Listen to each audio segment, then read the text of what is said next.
J'attaque direct aujourd'hui. Pas de chichi, pas de blabla, pas le temps de vous parler de la couleur de mes sous-vêtements. Tiens, l'état critique de l'eau, c'est pas mal ça, hein. Prenons une échelle de température et de pression. Considérons encore pur l'état thermodynamique qui...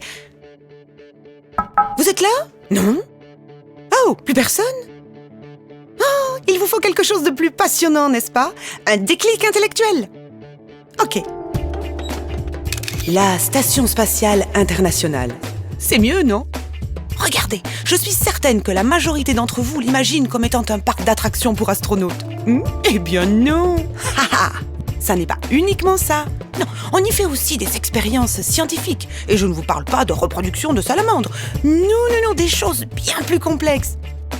Et là, je vous vois venir en me disant... Oui, mais on n'y comprend rien. Ce n'est pas pour le commun des mortels, ces recherches spatiales. Eh bien si, justement. Il y a, par exemple, un instrument dans un recoin de la station qui, grâce à ses mesures, nous permettra bientôt de traiter sur Terre nos déchets de manière totalement écologique, en les consumant avec de l'eau. C'est pas super? Et vous savez comment il s'appelle cet instrument? Déclic! Je vous explique. Je vais parler d'état critique de la matière. Et n'ayez pas peur du mot. Ça n'est pas très compliqué.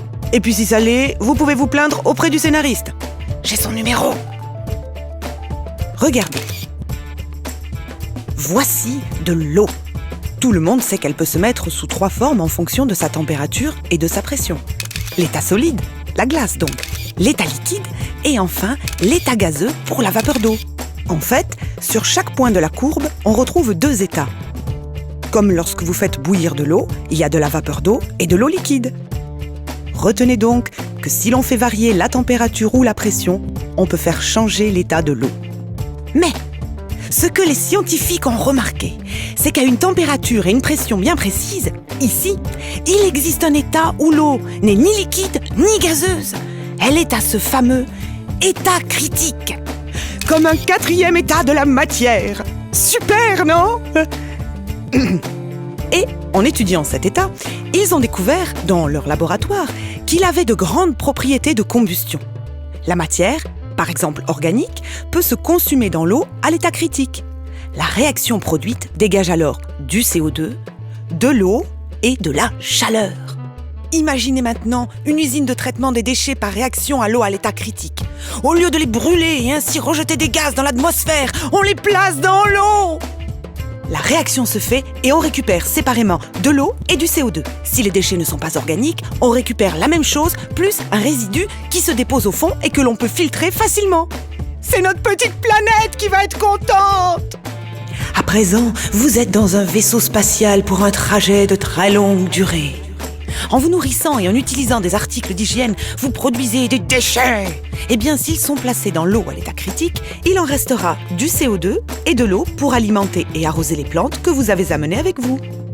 Ce qui est magique, si je puis dire, c'est que l'eau ramenée à l'état normal reste pure et vous pouvez la boire. Excusez-moi madame, mais pourquoi étudier ça dans l'espace puisqu'on peut l'étudier sur Terre? Oh, il est mignon. Mais c'est une excellente question. Tout simplement à cause de la gravité. Sur Terre, la force de la pesanteur empêche d'étudier l'état critique des fluides de manière homogène. Des sortes de petits tourbillons se forment au moment du changement d'état. Pour information, on appelle ça la convection. Dans l'espace, il n'y a pas de pesanteur, donc pas de tourbillon. Alors vous allez me dire, oui, mais comment ont-ils fait pour mettre en place cette expérience et qui en a eu l'idée?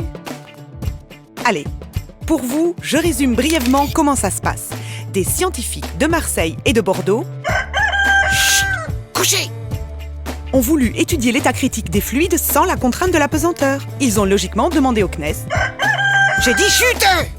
Pénible ce coq. Bon, je disais, les ingénieurs du CNES, spécialisés dans le domaine, ont étudié leurs demandes et ont mis au point des clics en fonction des contraintes spatiales et techniques et des contraintes d'accueil de la station. Et je peux vous assurer que cette opération est plus difficile à réaliser qu'un coq au vin. Au final, Déclic est un grand bloc composé de 3 sous-instruments qui ressemblent à des tiroirs insérés dedans. Le tout est bien empaqueté dans la navette américaine qui livre le colis à la station spatiale. L'astronaute n'a plus qu'à brancher les câbles et mettre en marche l'instrument qui enverra ses résultats au CNES situé à Toulouse. Le premier tiroir s'appelle HTI.